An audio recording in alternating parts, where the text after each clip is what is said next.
Your chest hurts. Not metaphorically, actually hurts.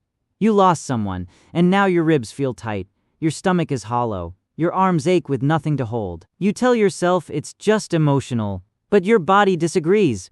Why would sadness feel like a physical injury?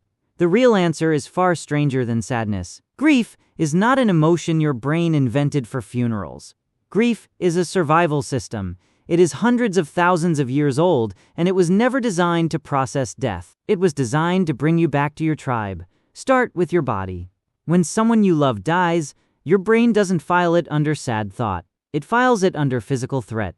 The same neural circuitry that fires when you're cut, burned, or bruised lights up when you're grieving. Researcher Mary Frances O'Connor, who studies the neuroscience of grief at the University of Arizona, has shown that acute grief activates regions of the brain associated with physical pain and craving, the same regions that light up during drug withdrawal. Your brain is not confused. It is being precise. It is treating the absence of a person the exact same way it treats a wound. Why would evolution do that? Because for most of human history, being alone meant being dead. Picture your ancestors on the open savanna 60, 80, 100,000 years ago.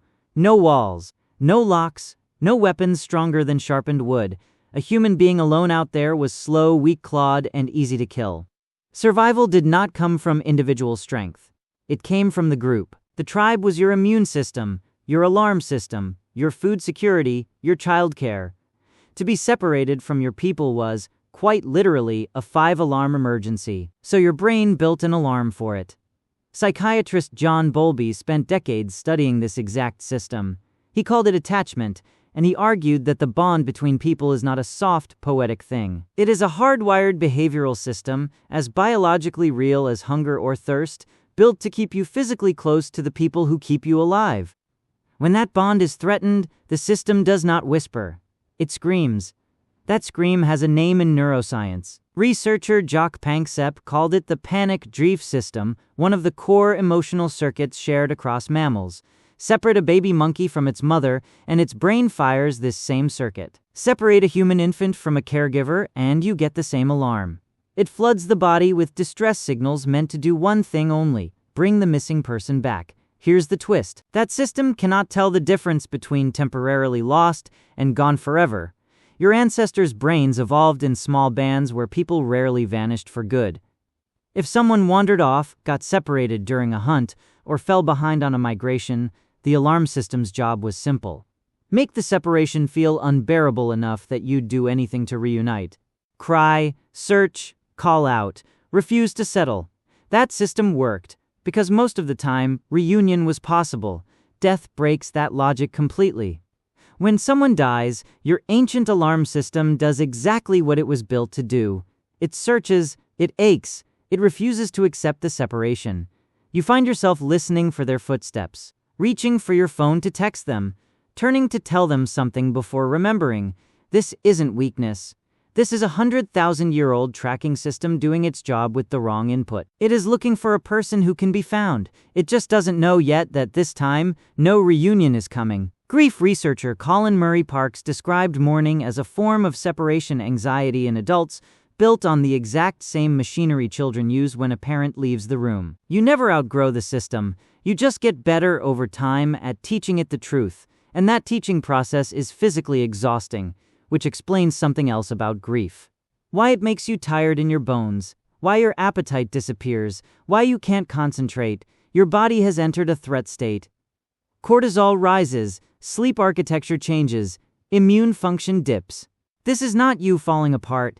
This is your ancient survival software running a full emergency protocol, the same one it would run if you were physically stranded, alone, exposed. There's evidence this instinct runs deeper than most people realize. At Shanidar Cave in what is now Iraq, archaeologists uncovered Neanderthal remains buried tens of thousands of years ago, some laid in careful positions, one found with traces suggesting flowers may have accompanied the burial. Long before modern humans wrote a single word, before religion, before ritual as we know it, something in the hominin brain already understood that loss required a response, not indifference. Ceremony. Why would a species under constant survival pressure spend precious time and energy burying the dead instead of simply moving on?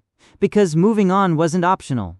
The alarm doesn't turn off just because logic says the person is gone. Burial, ritual, mourning, these may be some of the earliest evidence we have of a brain trying to resolve a system that refuses to accept permanent loss. Ceremony gave the ancient panic system something death alone could not, an ending. A moment to mark that the search is over, even when every instinct says keep looking. This reframes something painful into something almost tender. When your chest aches after loss, you are not broken. You are running the same circuitry that once kept scattered hunter-gatherers alive on open, dangerous land.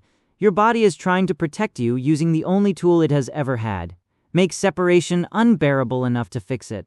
The tragedy of modern grief is that this tool has no fix for death.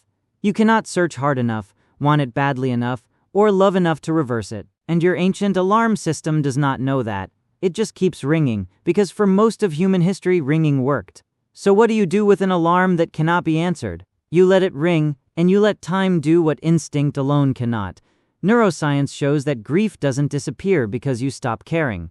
It softens because your brain slowly updates its model of the world, learns painfully and repeatedly that the search will not succeed, and recalibrates what safety and connection look like without that person in it. That process isn't fast, it isn't linear, it isn't supposed to be, because you're not overriding a bad habit. You are retraining a 100,000-year-old survival instinct one day at a time. Next time grief hits you somewhere in your chest, somewhere in your stomach, somewhere you can't quite name, remember what that pain actually is. It isn't proof that something is wrong with you. It's proof that somewhere inside you, a very old, very loyal part of your brain is still doing the one job it has always done, trying to bring you back to the people who keep you alive. Your chest still hurts. But now you know why. It was never just sadness. It was the oldest form of love your species ever built, still running, still searching, still refusing to let you go.